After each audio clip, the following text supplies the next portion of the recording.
যেভাবে RCC drain এবং রাস্তার ডিভাইডার এবং পুরো কার্যক্রম যেভাবে সাজানো হয়েছে, এটি যখন কমপ্লিট হয়ে যাবে, কাজটি সম্পন্ন হবে, আমরা মনে করছি এই এলাকার চিত্রটা পুরোপুরি পরিবর্তন হয়ে যাবে। এখানে দুই পাশে যে আরসিসি ড্রেন যেভাবে বসানো হচ্ছে, তাতে করে ভবিষ্যতে এখানে জলাবদ্ধতার যে সমস্যাটি রয়েছে সেটি দূর হবে। এবং আরেকটি বড় সমস্যা এখানে রয়েছে যে রাস্তার অনেকখানি বিভিন্নভাবে দখল হয়ে গিয়েছে, অবৈধভাবে সেখানে স্থাপনা নির্মাণ করা হয়েছে, যেটা আমরা সরকারের যে পলিসি যেটি রয়েছে যে কোনো অবৈধ স্থাপনা, সেটা ফুটপাত এবং রাস্তা, সেগুলোকে দখল মুক্ত করে যানবাহন এবং জনসাধারণের চলাচলের জন্য উপযোগী করে তোলা হবে, উন্মুক্ত করে দেওয়া হবে। আপনারা অনেকখানে ধোলাইখাল রাস্তা দিয়ে যদি আপনারা যান, আপনারা আমার সাথে গিয়েছিলেন, দেখেছেন যে প্রায় অলমোস্ট কোনো জায়গায় আপ টু 40%, 50% অথবা তার চাইতেও বেশি রাস্তা কিন্তু দখল হয়ে গিয়েছে, এবং সেখানে কোনো জায়গায় অলমোস্ট স্থায়ী স্থাপনার মতো নির্মাণ করা হয়েছে।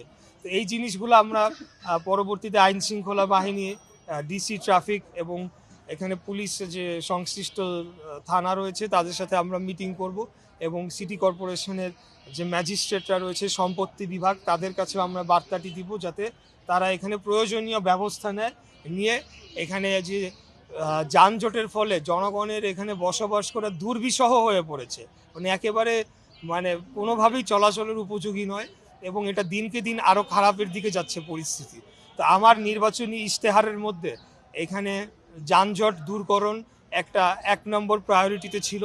তো আমরা জনগণের কাছে যে ওয়াদা করে এসেছি, আমার ভোটারদের কাছে যে ওয়াদা করে এসেছি, সেটার বাস্তবায়নের জন্য আজকে আমাদের এখানে আসা। এবং আমি ধন্যবাদ জানাতে চাই আমাদের পিডি এবং ডিপিডি মাননীয় দুইজন আমাদের অফিসাররা, ওখানে ওনারা আমাদের অনুরোধে নিজেরা উপস্থিত হয়েছেন এবং আমাদেরকে পুরো প্রজেক্টটা ওনারা নিজেরাও ঘুরে দেখছেন, আমাদেরকেও দেখিয়েছেন এবং ওনাদের পরিকল্পনা সম্পর্কে অবহিত করেছেন, এবং আমরা কিভাবে সহযোগিতা করতে পারি ওনাদেরকে। বিশেষ করে এখানে যে দুই পাশে যে আমরা ধোলাইখালের দুই পাশে যে মার্কেটগুলো রয়েছে, আমরা মার্কেট সমিতি যারা ব্যবসায়ী বৃন্দ তাদের সাথেও কথা বলবো, কারণ ওনাদের সহযোগিতাটা আমাদের প্রয়োজন, যাতে আগামীতে আমরা রাস্তাঘাটটা সম্পূর্ণ উন্মুক্ত করে দিতে পারি। এছাড়া আপনারা জানেন যে ধোলাইখাল ট্রাক স্ট্যান্ড নামে একটা ট্রাক স্ট্যান্ড রয়েছে, যেটা বৈধভাবে সিটি কর্পোরেশন থেকে ইজারা দেওয়া একটা জায়গার মধ্যে, নির্দিষ্ট সীমানার মধ্যে, কিন্তু আমরা লক্ষ্য করছি যে সেটা পার হয়ে এসে রাস্তা অনেকখানি কোনো ক্ষেত্রে পুরো রাস্তাই রাত্রেবেলার এই ট্রাক স্ট্যান্ড দখল করে ফেলে। তো সেই জায়গাটাকে আমরা উন্মুক্ত করে দিতে চাই, যাতে যানবাহন চলাচলের জন্য এই অঞ্চলটা উপযোগী হয়ে পড়ে, এবং এই দীর্ঘক্ষণ যেখানে এখানে 15-20 সেকেন্ডের গাড়ি চলাচল হওয়ার কথা, অথবা হালকা ট্রাফিক থাকলে 5 মিনিট লাগার কথা, সেখানে ঘন্টা 2 ঘন্টা অনেক সময় আমাদের বসে থাকতে হয়। তো এই সমস্যাগুলো নিরসনের জন্য আজকে আমরা এই রাস্তা পরিদর্শনে এসেছি। প্রথমত তো আমরা রাস্তার উপরে দাঁড়িয়ে ডাবল ট্রিপল লেন করে পুরো রাস্তা ব্লক করা, এটা আমরা ইমিডিয়েটলি বন্ধ করতে পারি। আমরা যেহেতু বাসও দরকার আছে, যাত্রীদেরও ওঠানামার জন্য বাস তো থামতে হবে এক জায়গায়, সিঙ্গেল লেন করে তারা আপাতত করুক, কিন্তু এটা একটা জাতীয় পলিসির মধ্যে নিয়ে আসতে হবে।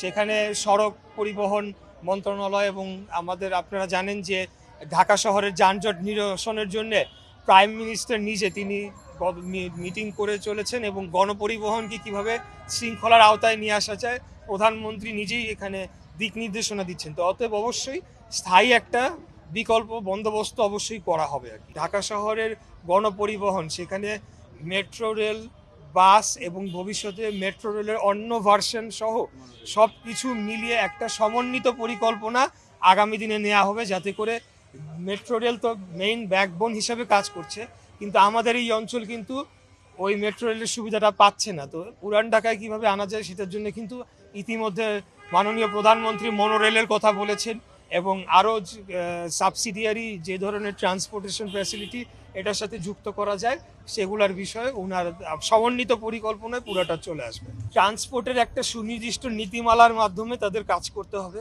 আমার যতটুকু আমার কাছে ইনফরমেশন রয়েছে যে রাত 10টার পরে নির্দিষ্ট একটা ভাবে তারা এটা উঠানামা করতে পারে। তো আমি এই বিষয়ে এখানকার যে ডিসি ট্রাফিক রয়েছেন তাদের সাথে মিটিং করব, এবং মিটিং করে এই ট্রান্সপোর্ট যাতে কোনোভাবে অবৈধভাবে রাস্তা কেউ দখল না করতে পারে, সেই জন্য প্রয়োজনীয় নির্দেশনা দিব। সেটার জন্য আজকে আমরা এসেছি। এটার কন্টিনিউয়াস প্রসেস, এটা যে আজকে এসে আমরা দেখে গেলাম শেষ হয়ে গেল মিডিয়ার সামনে কথা বললাম, এইটা না। আমরা কাজের ফলো আপটা আপনাদেরকে জানানোর জন্য আজকে এখানে এসেছি। এবং আরও 1-2 দিন পরে আমি যে বিভিন্ন সংস্থার সাথে আমি মিটিং করেছি, সেই মিটিংয়ের আপডেটগুলা আমরা মিডিয়ার মাধ্যমে আমার এলাকাবাসীকে জানাবো।